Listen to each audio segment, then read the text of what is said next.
Coming up on Behind the Click.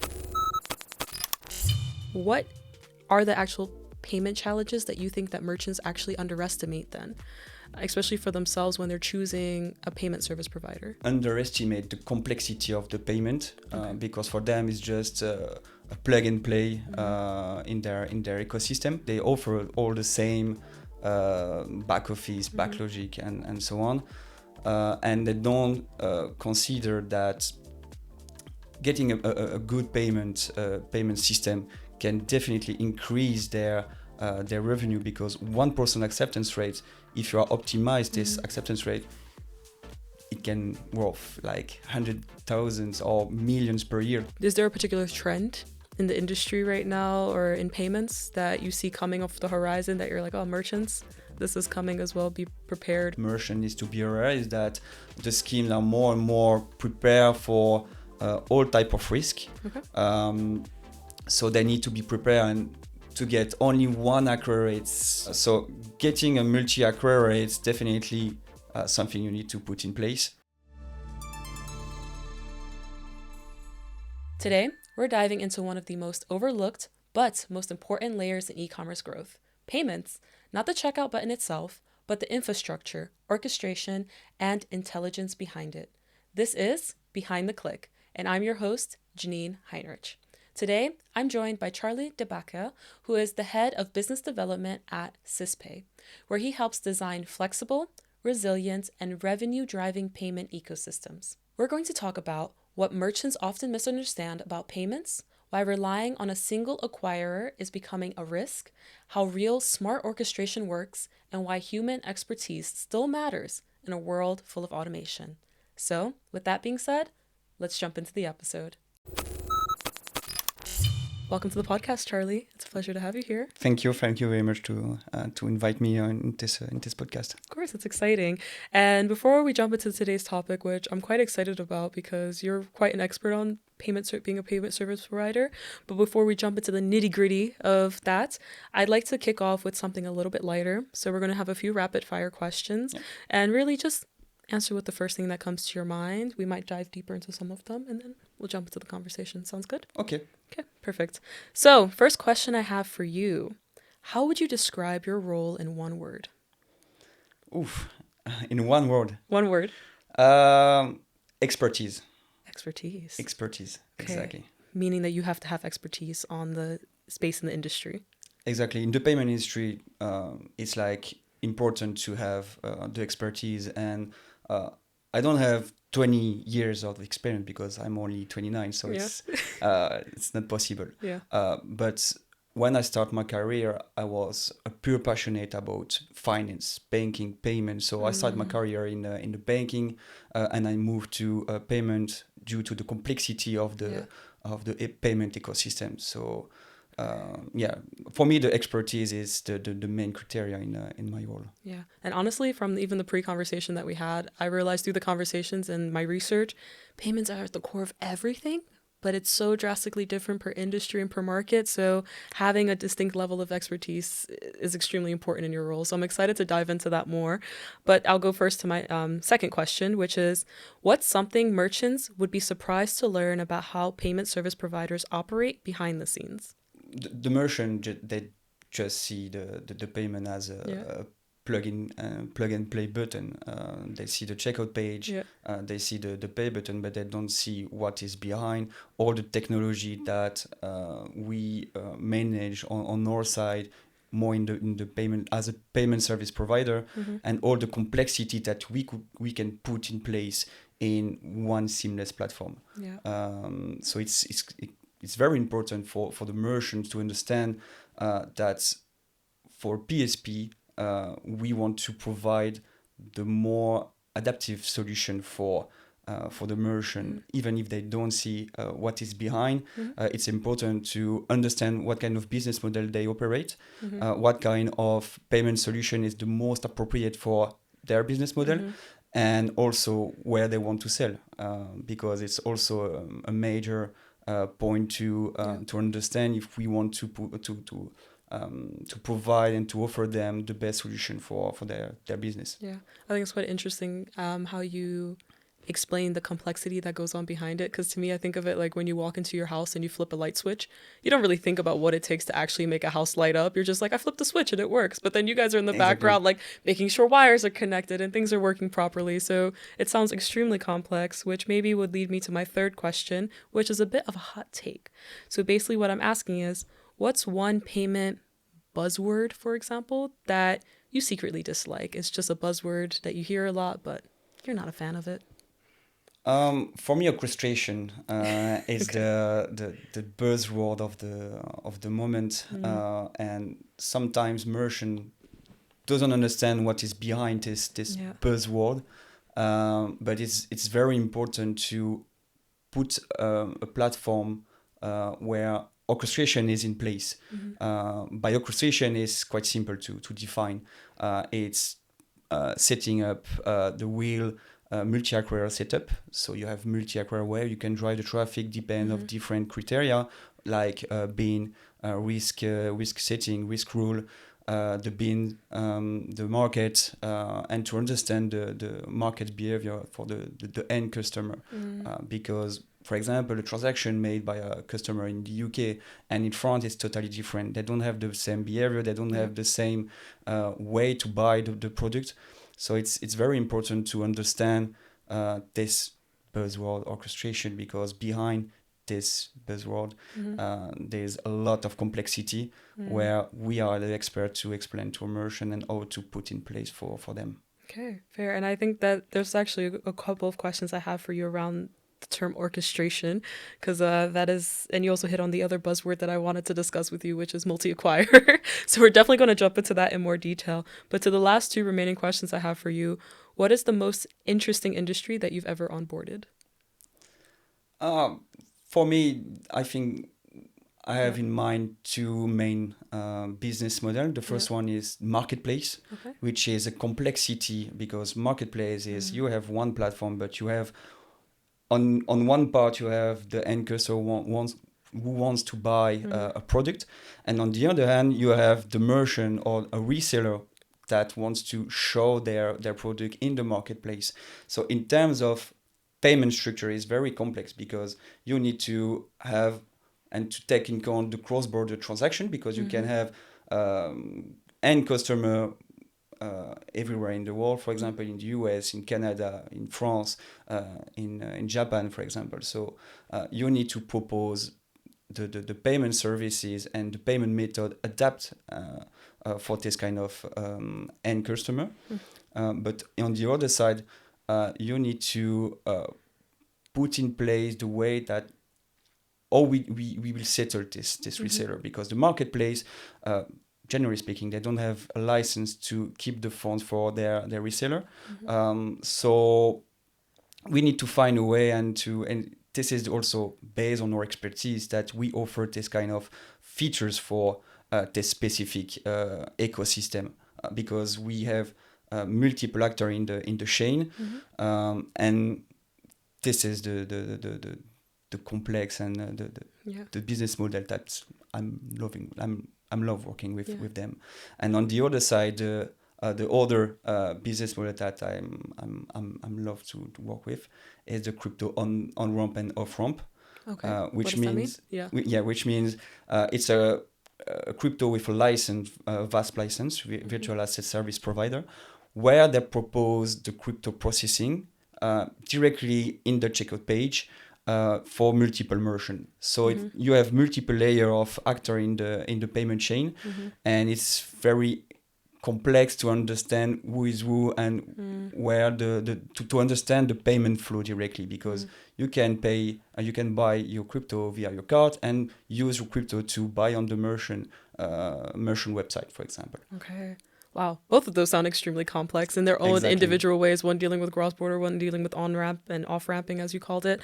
And this is not a very rapid-fire round of rapid-fire questions, but I think it's because there's so much expertise and knowledge that we're definitely going to dive into. So I'm going to go to the last one, because I'm excited to really start unpacking each of this, because I think this was a great foundation for the conversation we're about to have. So to my last question, if you were to pull back the curtains on the payment industry and reveal one truth every merchant should know, what would it be? Good question. I think 80% of the payment performance depends on things you cannot see.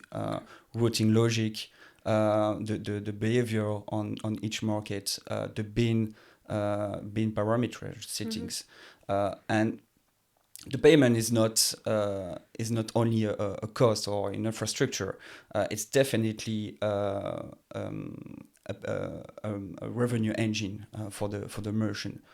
It can definitely higher your revenue even you are not seeing this like this. Yeah, I think that's really interesting to think about because kind of to the light switch analogy that I made with you just see that the light has been turned on, but you don't know what happens in the background.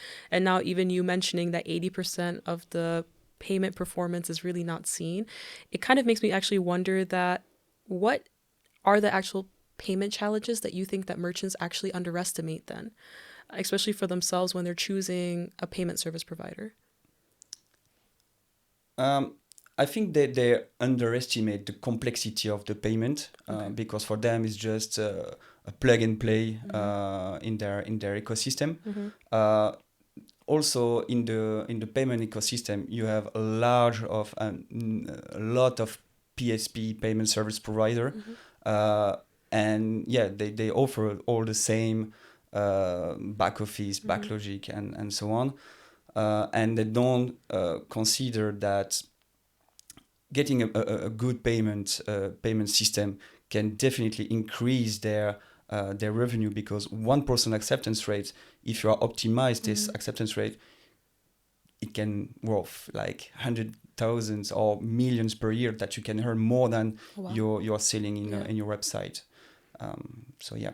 Okay, I think that's a really interesting point as well because this is also making me wonder from like a merchant's perspective because like you said, they kind of all offer the same thing or have a very similar structure offering on the outset. So I can imagine that's also very confusing for a merchant when you're trying to decide who to work with because you're like, okay, if they all look the same and there's maybe minor differentiations between, how do you pick the right one?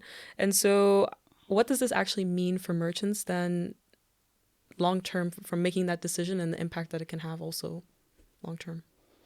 I think large PSP are there in the ecosystem to scale. So they provide a good dashboard, good data, the same payment methods, the same rigid ecosystem, rigid platform for their clients, with all the same all-in-one setup. But they don't consider, for example, the human presence, the expertise of the people that they are working with.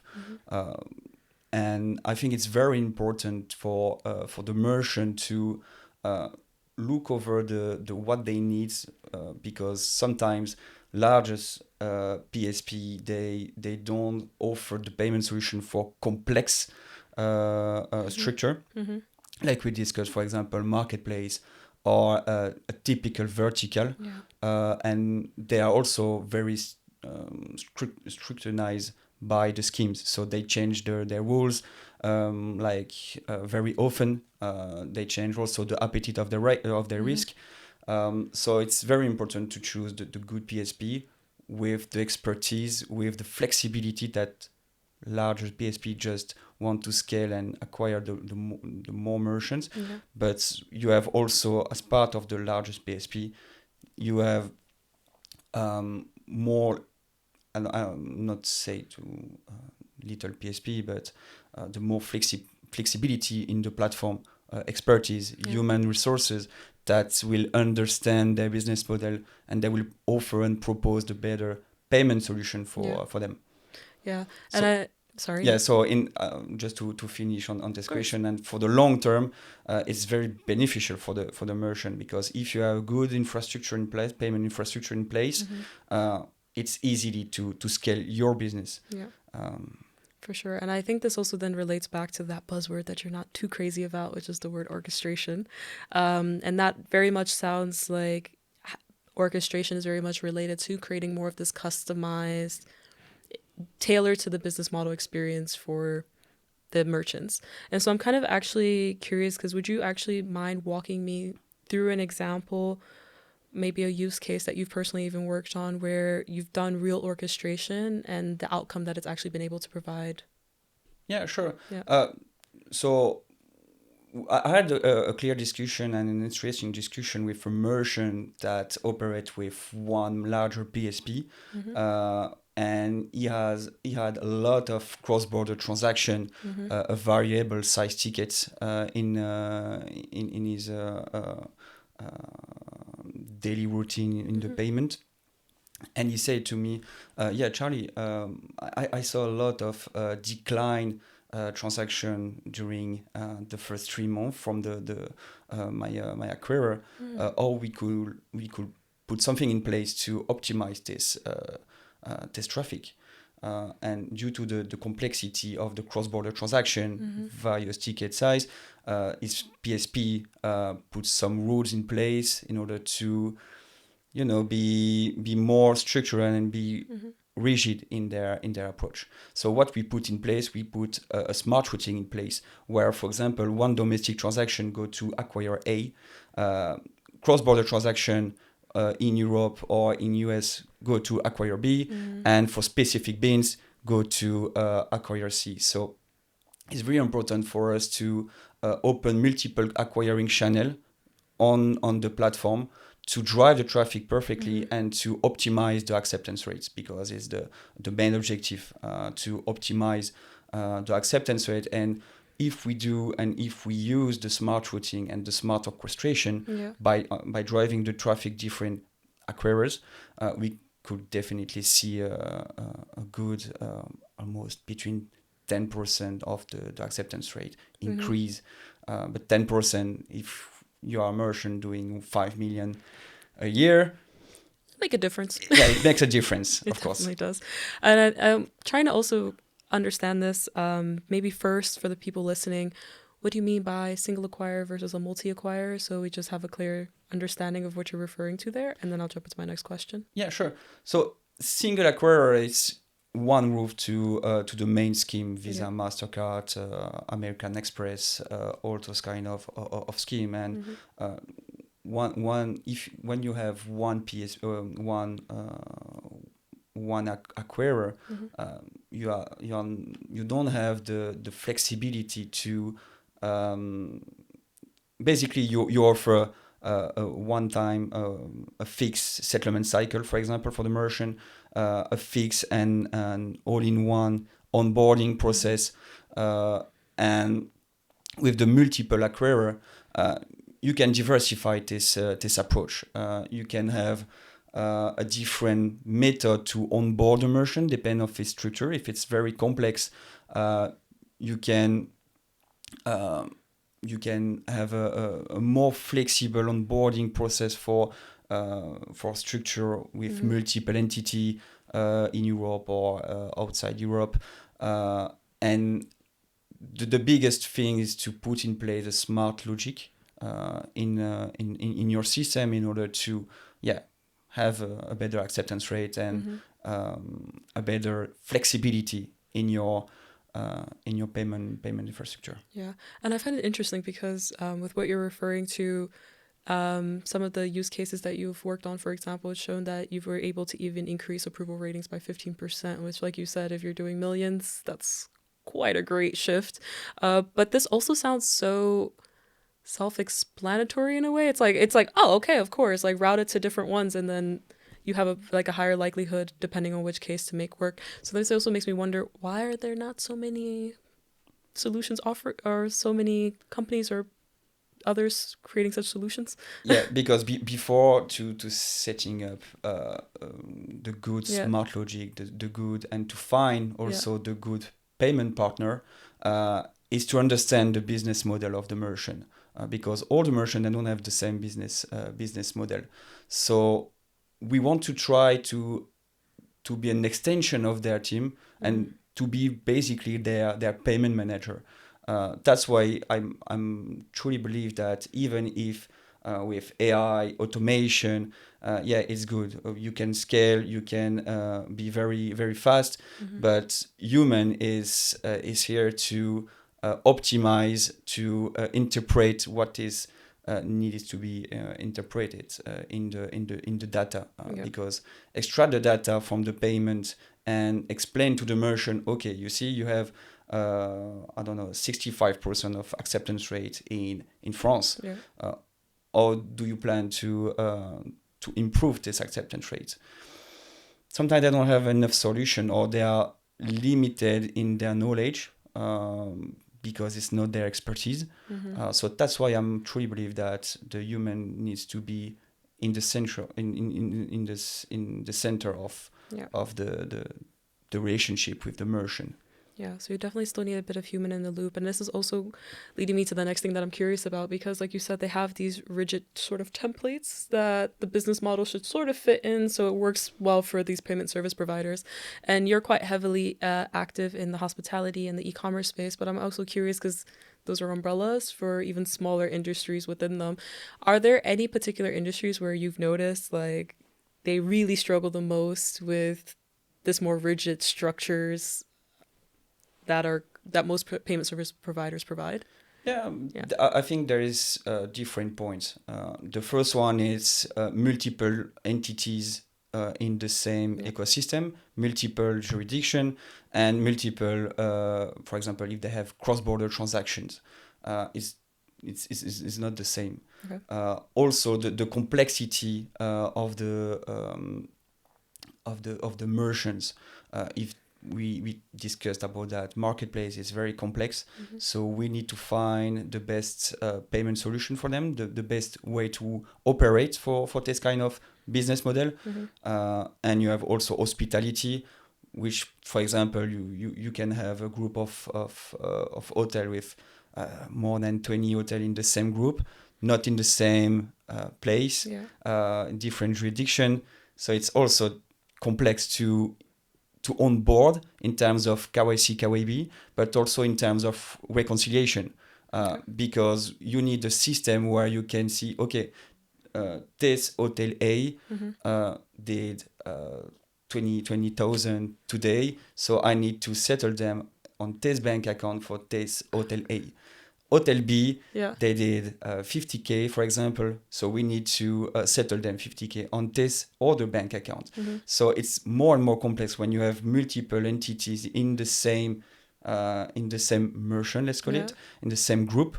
So reconciliation is also something you need to pay attention with your PSP. Yeah, that's so complicated. I mean, I'm just hearing about this all for the first time, and like sitting on the outside hearing this, I'm like, oh wow, I've never thought about a hotel group having to figure out how to balance between maybe a hotel that's based in Berlin versus the Munich hotel and balancing the accounts that way. But then when you bring up the case of the marketplace, what exactly is the complexity within a marketplace? Is it the different customers in different locations, or the products, or getting things from point A to point B? Which part of it is the? I think it's a global things because you could have also, as you said, cross-border transactions, so transaction coming from all around the world, but you have also different ticket size because you have different product on the marketplace, in the marketplace. So, and you need also to pay the reseller, which if the marketplace doesn't have a license, you need to think more about how we could, for example, pay out each reseller without doing the KYB. So what does that mean, KYB? The know your business. So it's collecting all the document to see, okay, this reseller is legit. It's more legal stuff, more for compliance, underwriting. To do the KYB, to know more your customer. So what we did, for example, for the marketplace, we used the remittance money. So remittance money is moving money from A to B with the regulation and with e-money electronic, because with SysPay, for example, we have a license EMI and PI, so electronic money institution and payment institution. So it allows us to move money from A to B. And what we did is to operate with e-wallet infrastructure for each reseller, where we can pay out directly each reseller in terms of reconciliation, it's amazing. Okay. Because marketplace is out of the scope, so we directly manage with the reseller, and we also do the paying for the end customer to pay directly on the marketplace. Interesting. Okay. That's so complicated. There's so many complexities and details to this. And then the thing is, working within multiple industries also adds an extra layer to it. And it brings up the curiosity that I also have a bit around other industries where payments are also done a bit differently or not run of the mill, if we're talking about gaming, esports, those kind of things as well. So what kind of challenges do you see there? What kind of challenges do you see there before I jump into my next question? No, I think the biggest challenge for those kind of vertical is the scheme and the regulation changing like very often. So those kind of vertical needs to have a multiple acquirer or an orchestration platform. If, for example, you have an acquirer tomorrow, they say, no, we don't want to touch anymore the esport, then you need to have a multiple acquirer to switch your traffic to another acquirer that allow this kind of traffic, this kind of merchants. So it's very difficult for them because you have in one place the regulation and the rules made by the scheme, for example, Visa, MasterCard, and so on. But you have on the other side the regulation on the Gambling Commission. If we go to the sports book and so on, they all need a license to operate in the market. If they don't have the license, they cannot operate. And I think for this kind of vertical, it's very important to have an hybrid model in their ecosystem, which means in their own or in the checkout page to have multiple payment solutions. So the possibility to pay with your card, but also to pay via open banking. And the new trends in the payment is pay by crypto. So the crypto processing. How's that affecting payments, actually? I'm curious because like crypto was such a huge wave for a while. Then it feels like the wave kind of got a little bit of a negative reputation. Then it's back up again, and now people are just quiet. There's crypto, it's there, but like I'm sure in the world of payments, though, it's still a relatively large, or it is a large aspect of things. So I'm kind of curious, actually, what's going on with crypto there. It's funny because when we heard the crypto world, it's more related to an investment part. Okay. And sometimes people don't see the crypto as a payment method. No, this was also but currently you can move money from A to B instant with the blockchain. So it's very easier. It's safe because it's recording the blockchain and it's very fast, more than a SEPA or a Swift Rails, for example. So it's definitely now the new trends to propose a crypto processing as a paying, but also we are more and more merchants asking to be paid in crypto. So it's also depend of the business model, the business vertical. But yeah, it's definitely something that merchant needs to think about this new adoption, like we had a few years ago with open banking, which was also the new trend in the payment ecosystem. And now with Wiro as a account to account payment method is also something in the trends. But crypto, yes, definitely something merchant needs to get in mind in their payment infrastructure. And is this really coming from the consumer side where people are just adopting crypto more as a form of payment? So now merchants have to be able to adapt to receiving it. Is that more of a consumer push, or are we seeing this more as a business to business? I think it's both, because if definitely a customer, some customer now they see the adoption of crypto, yes, as an investment, but also if they see, okay, I can buy a luxury product with my crypto.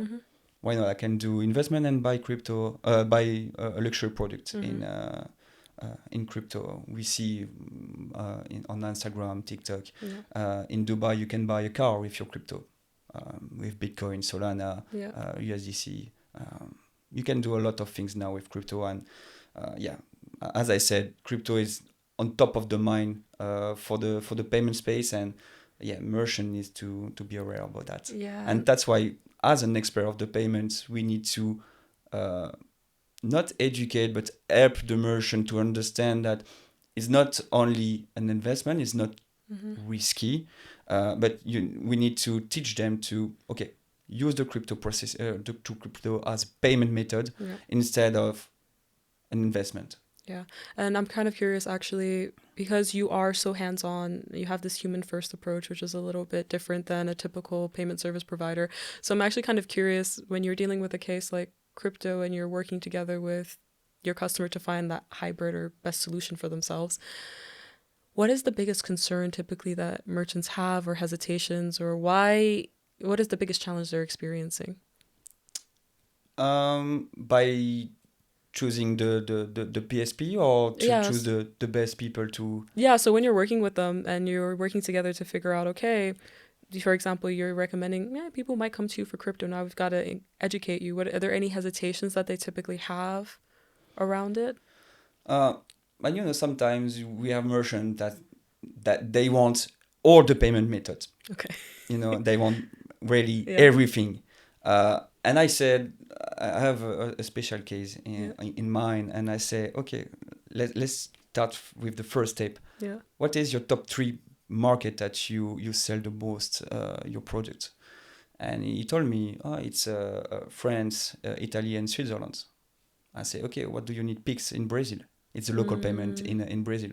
What do you need Pix?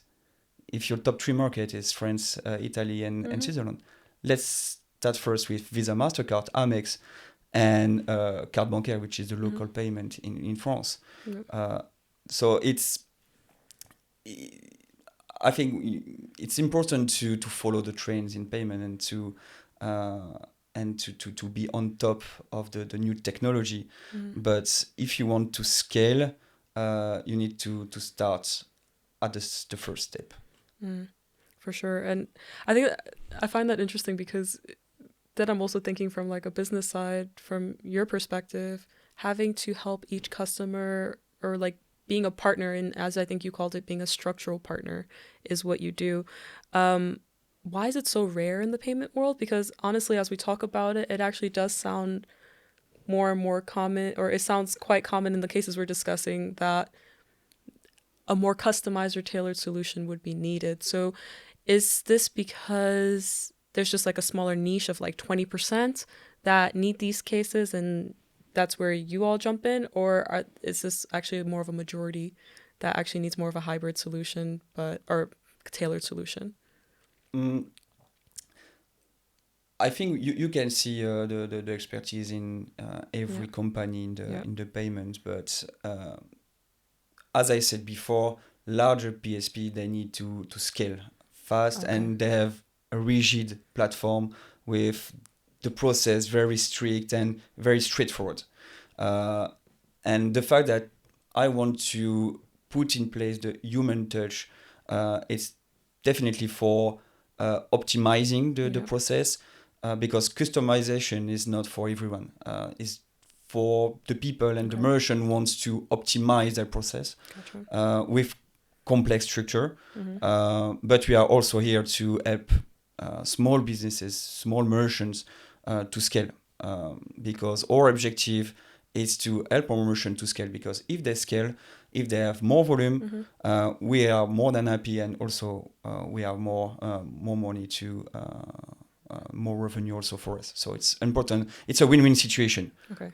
So that essentially means you're not like going for this big scale opportunity like those other payment service providers are, but more so trying to be a partner with them, making sure there's mutual success, because their success also is your success. Exactly. And my mentality is very to offer a win-win situation for all the merchants. So to provide the best solution for them, and also to optimize and to understand their business model in order to scale with them. Yeah, which also makes me curious, because now how do you balance then having sort of a human in the loop as with the automation in the way you work? Because I would imagine also being, and this also goes back to the point that you made with competitors more so focusing on scaling. It's easier to scale when you have a structure and it's quite rigid, and you try to make everyone fit into it, because then you don't need customer service or have to take so much time with your customers. It makes it cheaper and faster.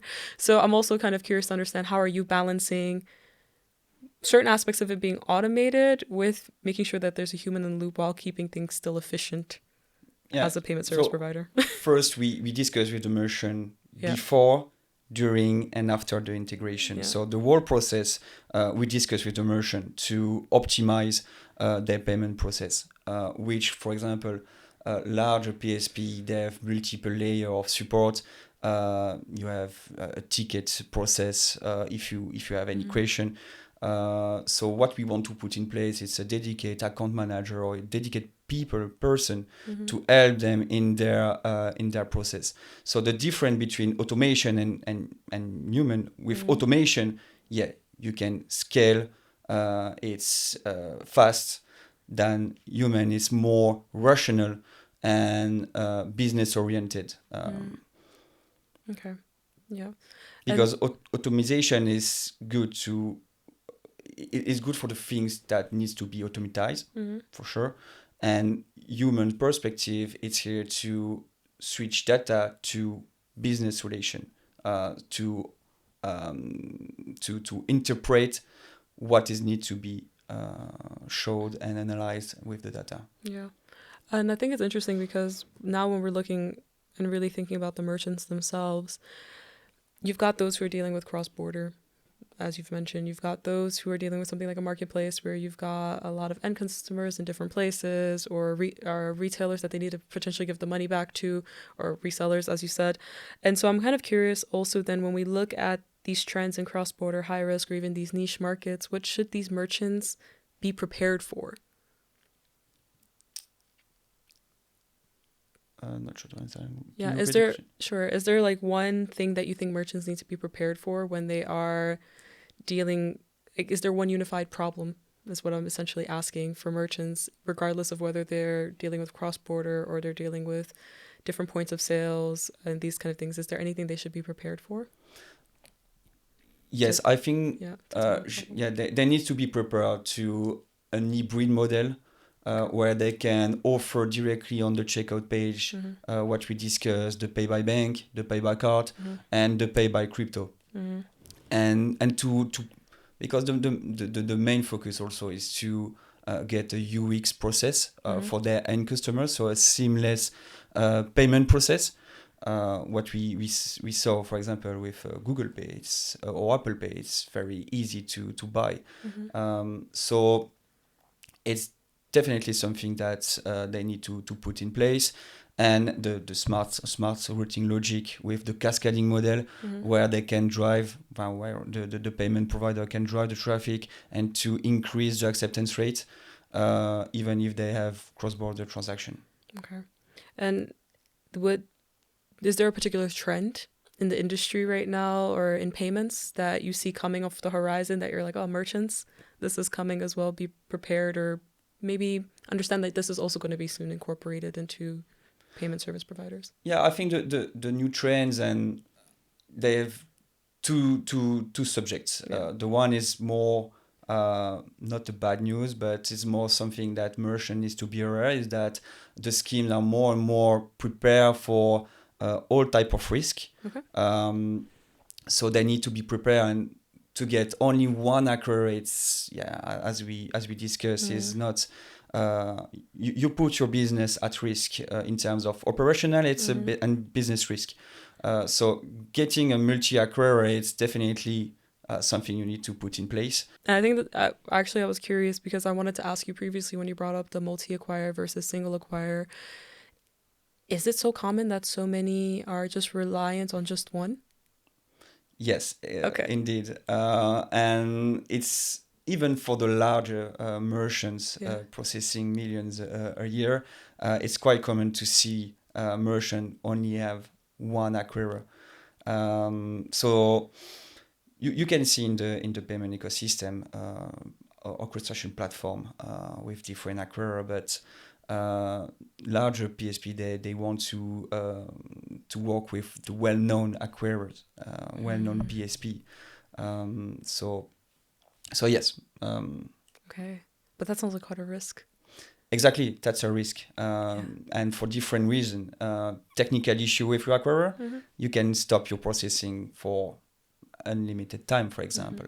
The acquirer that change their rules, their politics for certain verticals, that could also put at risk. And as I said, the schemes, so Visa, MasterCard, they change their rules, so acquirers needs to also adapt their own rules as well.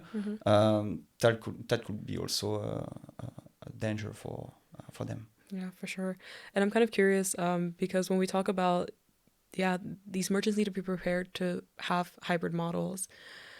How much work does that actually entail for them to incorporate a hybrid model? I mean, does it mean just working with a service provider like yourself, for example, and then it's relatively straightforward, I work with you, so then everything else is taken care of? Or do they internally also have to now create new infrastructures to be able to operate? I think it's on both sides. And as I said before, we are more an extra team for them. We are part of the team for each merchant because we want to help them to build the best and the more adaptive payment ecosystem and payment infrastructure, because payment is not just an infrastructure or a cost. Is definitely a revenue engine due to the acceptance rate that you can optimize, and to switch to a more hybrid model.